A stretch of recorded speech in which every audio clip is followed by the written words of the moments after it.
Constance, et savez-vous si elle change réellement de pensée en changeant quelquefois de langage? Certains disent que non. Sans doute il nous faut souvent jouer un rôle, souvent mentir. Et qui sait si, forcée à tromper par le monde, la tête de ce petit être sans cervelle ne se verrait pas mentir par folie, par nécessité. Je n'entends rien à tout cela, et je ne mens jamais. Je t'aime, Camille. Voilà tout ce que je sais. Vous dites que vous m'aimez et que vous ne mentez jamais? Jamais.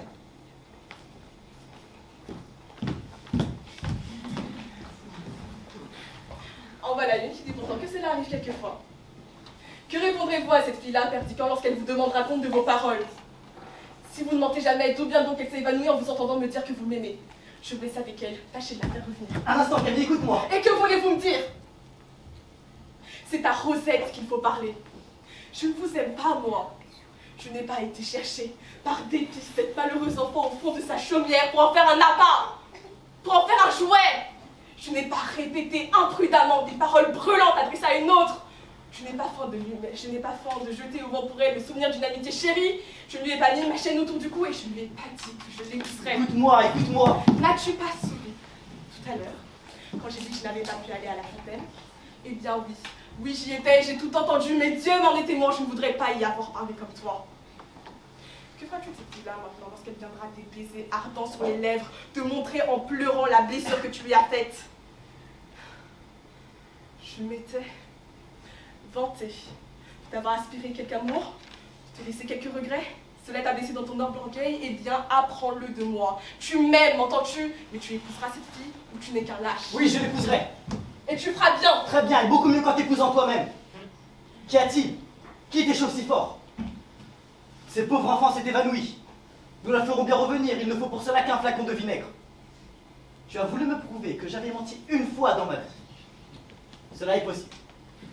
Mais je te trouve hardi de décider à quel instant. Viens, aide-moi à secourir Rosette.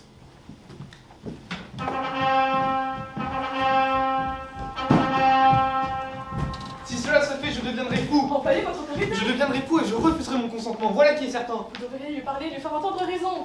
Cela me jettera dans le désespoir. C'est un mariage disproportionné. Jamais on n'a entendu parler d'épouser la sœur de lait de sa cousine. Cela passe toute espèce de porc. Faites-le appeler et dites-lui nettement que ce mariage vous déplaît. Dites-lui s'il me demande que je m'abandonne à ma douleur de lui voir épouser une fille sans nom.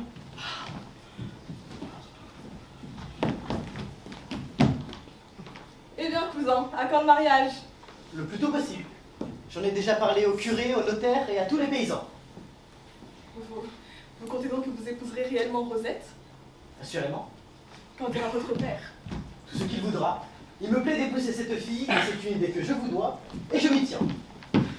Il n'y a rien là de risible. Vous faites très bien de l'épouser. Mais je suis fâchée pour vous d'une chose. C'est que l'on dira que vous l'avez fait par dépit. Vous êtes-vous fâché de cela? Oh que non.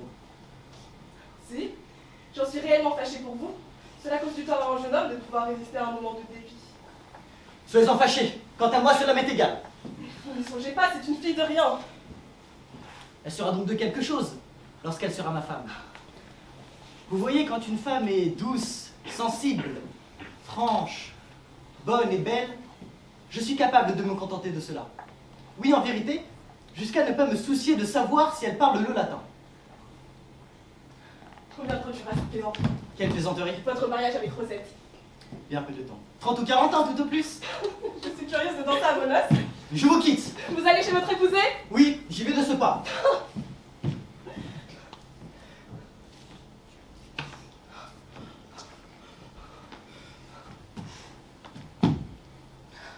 Cela est singulier. Il me semble que la tête me tourne et... L'épouserait-il tout de bon? Oh là, d'apluche! D'apluche! Y a-t-il donc personne ici? Courez après le seigneur Perdigan. Dites-lui vite qu'il remonte ici et que j'ai à lui parler. Que se passe-t-il donc? Que se passe-t-il donc? Qu'est-ce donc que tout cela? Les vieux refusent de me soutenir. Vous m'avez demandé, Camille? Non! Non! En vérité, vous voilà toute pâle. Qu'y a-t-il? Vous m'avez demandé pour me parler. Non! Non! Seigneur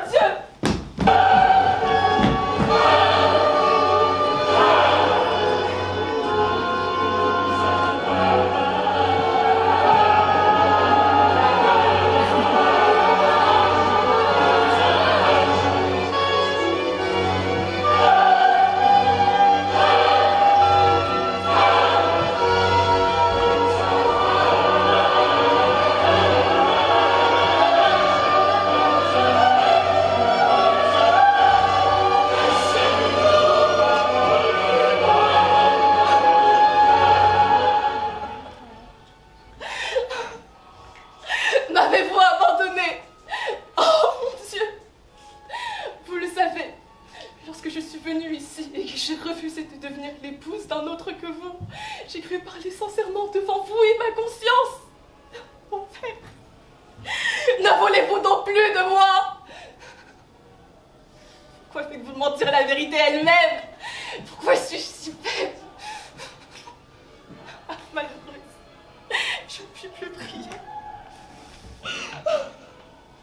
Orgueil, le plus fatal des conseillers humains. Qu'es-tu venu faire entre cette fille et moi? La voilà, pâle et effrayée, qui presse sur les dalles insensibles son cœur et son visage. Qu'es-tu venu faire sur nos lèvres? Orgueil, lorsque nos mains allaient se joindre.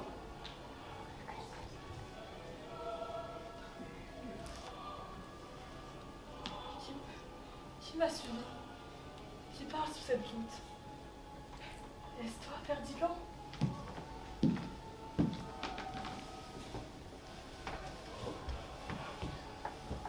Insensés que nous sommes, nous nous aimons.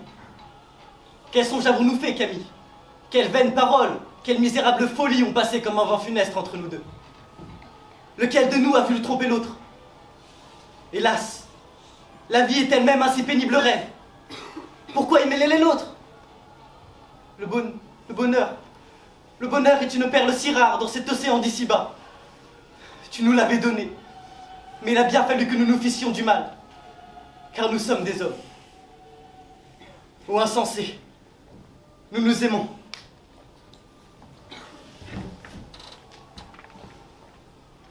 Oui, nous nous aimons, Perdicant. Laisse-moi le sentir sur ton cœur.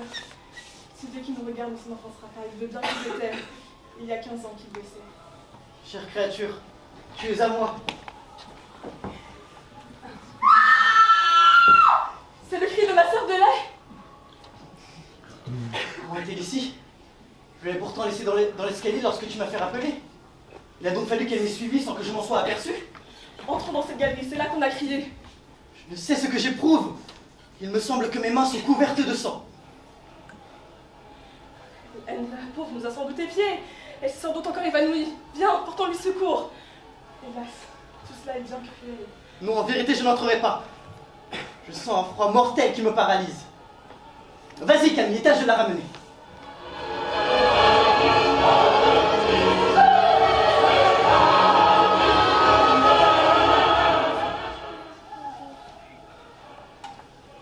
Je vous en supplie, mon Dieu, ne faites pas de moi un meurtrier. Vous voyez ce qui se passe. Nous sommes deux enfants insensés et nous avons voulu jouer avec la vie et la mort. Mais notre cœur est pur. Ne tuez pas Rosette. Dieu juste. Je lui trouverai un mari. Je réparerai ma faute. Elle sera riche, elle sera heureuse. Ne faites pas cela. Oh mon Dieu. Vous pouvez bénir encore 4 de vos enfants.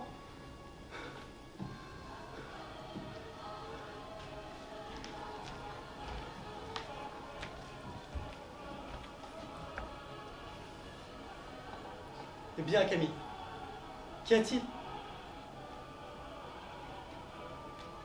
Elle est morte. Adieu, Perdicant.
Maintenant, je voudrais appeler Laure Ajour, qui a préparé les décors avec ses élèves, que Laure Ajour et ses élèves viennent rejoindre les artistes sur le plateau, s'il vous plaît.